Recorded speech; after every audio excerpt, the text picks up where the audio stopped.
মাল এটা বলা যাবে না, তবে এলসি যদি বন্ধ না করে তাহলে পারবে না। আসসালামু আলাইকুম। ওয়ালাইকুম আসসালাম ওয়া রাহমাতুল্লাহি ওয়া বারাকাতুহু। কেমন আছেন? আলহামদুলিল্লাহ ভালো আছি, আপনি কেমন আছেন? আলহামদুলিল্লাহ। ব্যবসায়িক মোহাম্মদ না? জি না, ব্যবসায়িক নূর মোহাম্মদ। জি। আচ্ছা, একটু জানতে চাইবো যে নাম তো সুন্দর, কিন্তু ব্যবসার সাথে কতদিন জড়িত আছেন সেটা একটু জানাবেন। ব্যবসা থেকে জড়িত আছে 15 থেকে 20 বছর। মাশাআল্লাহ, অভিজ্ঞতা তাহলে আলহামদুলিল্লাহ ভালোই আছে। আলহামদুলিল্লাহ। এই আপনার এর পিছনে ওইগুলো কি? জি, এটা মুড়ি কাটা পেঁয়াজ। মুড়ি কাটা পেঁয়াজ। আপনার অভিজ্ঞতা কি বলছে? কৃষকরা ন্যায্য দাম কি পাবে এই বছর? এলসি যদি বন্ধ না করে তাহলে কৃষকরা ন্যায্য মূল্য পাবে না। ন্যায্য মূল্য পাবে না। না। আপনার এই যে 15-16 বছরের অভিজ্ঞতায় কি বলছে?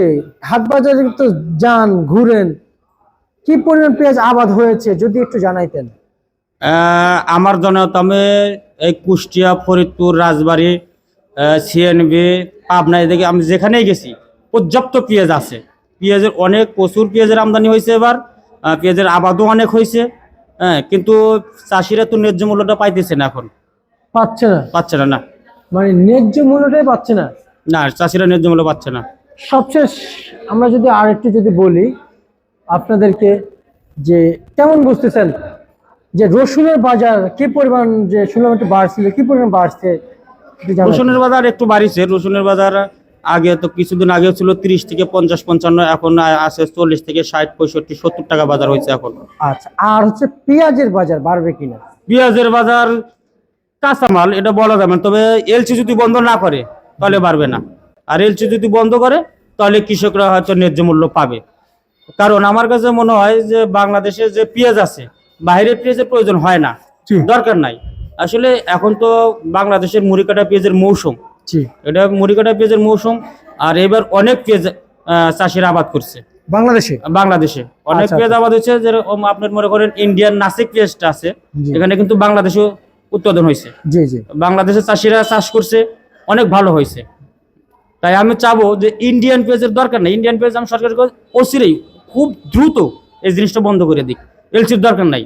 আচ্ছা, এলসির দরকার নাই, খুব দ্রুত বন্ধ হোক। হ্যাঁ, যদি বন্ধ হয় তাহলে বলা যায় বাজার কই থাকবে? এই কিরকম থাকবে আপনার করেন 60-65 এরকমই থাকবে। 60-65 ভিতরে থাকবে। হ্যাঁ, তাহলে তো এলসি বন্ধ করে দেওয়া মনে হয় তো উচিত। এলসি বন্ধ করে দেওয়া 100-র ভিতর 100 উচিত। হ্যাঁ, এখন মনে করেন আমাদের দেশে যে পেঁয়াজটা চাষ করতেছে চাষিরা, হ্যাঁ, এখন যে দামে বিক্রি করতেছে এতে লস চাষের লস। যদি 60 থেকে 65 টাকা বেচে চাষের লস হবে না, হয়তো কিছু লাভ হবে ওনাদের। কি হয়তো কিছু লাভ হবে, কিন্তু লাভ আপাতত হয়তো মানে কি হইতে পারে, নাও পারে, হইতে পারে না পারে, লস হবে না। 60 থেকে 65 বেচলে ওনাদের লস হবে না, কিছু লাভ থাকবে, কিছু লাভ থাকবে, শুল্ক যে। হ্যাঁ, কিন্তু এর ভিতরে আবার অনেকের তো পেঁয়াজ তো সমান হয় না। আচ্ছা, সমান হয় না, ফলন সমান হয় না। হয়তো একজনের দেখা যায় 1 বিঘা জমিতে অনেকের হয়েছে 70 মণ 75 মণ, আবার অনেকের একটু নিয়ম হয়েছে ওগুলি 50-60 মণ হয়েছে, কিন্তু যেগুলি 50-60 মণ হয়েছে ওগুলিতে তো লস হবে। আচ্ছা, এখন এই বিষয়টা নিয়ে আসলে আমাদের বাণিজ্য উপদেষ্টা আছেন, কৃষি উপদেষ্টা আছেন, প্রধান উপদেষ্টা আছেন, ওনারা কি কৃষকের বিষয়টা দেখতেছে ঠিক মতো? আমার মনে হয় না ওনারা দেখতেছে। ওনারা চোখ থাকতো অন্ধ হয়েছে।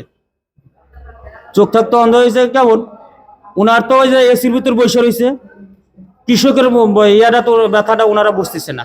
আচ্ছা, যদি কৃষকের ব্যথাটা যদি বুঝতো তাহলে যে এই সময় এলসির অনুমোদন জীবনেও দিত না, কখনোই দিত না। আচ্ছা, কিন্তু এখন দিছে দিয়ে আসলে দেশের কৃষকের ক্ষতি করছে, দেশের কৃষকের ক্ষতি করছে। হ্যাঁ, এখন যে পরিস্থিতি আছে, যে পরিস্থিতি হয়েছে, আমার মনে হয় সামনে পেঁয়াজ চাষিরা আগ্রহ হবে না। কি কোন ভাই? গেছে বছর কত বেচছে পেঁয়াজ? 20 টাকা, 25 টাকা, 30 টাকা পেঁয়াজ বিক্রি করছে। আমি শুনেছি সর্বোচ্চ 35 টাকা। হ্যাঁ, সর্বোচ্চ 35 টাকা বিক্রি করছে, আবার 10 টাকা কেজি বিক্রি করেছে। আচ্ছা, হ্যাঁ, তো গেছে বরে কিন্তু অনেক লস গেছে। যারা 10 বিঘা, 12 বিঘা, 15 বিঘা জমি আবাদ করেছে তাদের কিন্তু চালান 4 ভাগের 1 ভাগ হয়ে গেছিল।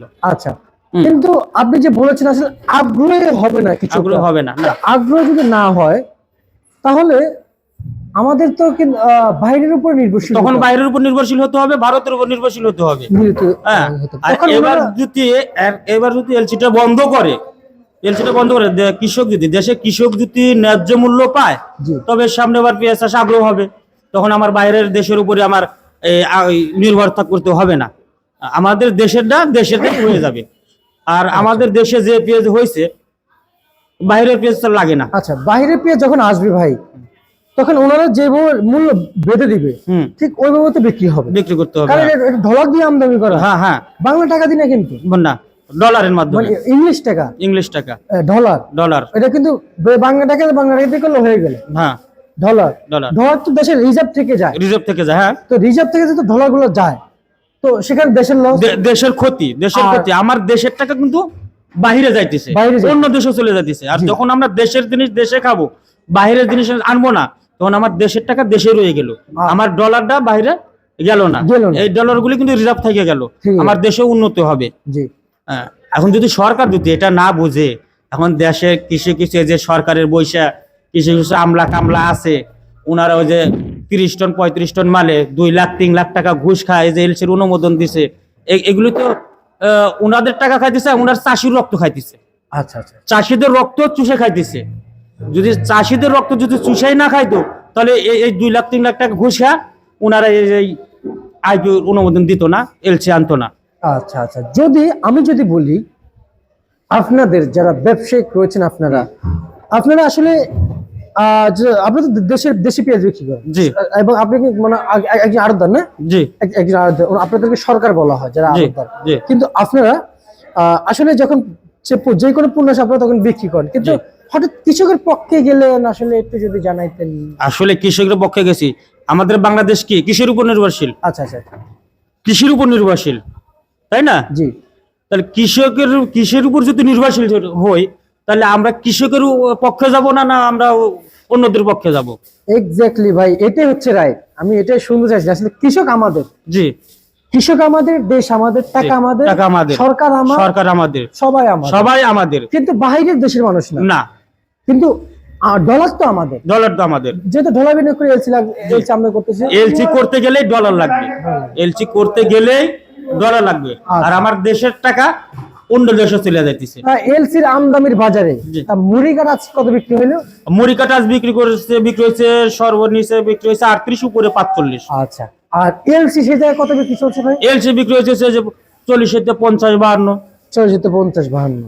আর এখানে ভারতে আলুর দাম বেশি, বাংলাদেশে আলুর দাম কম, তো বাংলাদেশ থেকে ভারতে নিতে পারে না?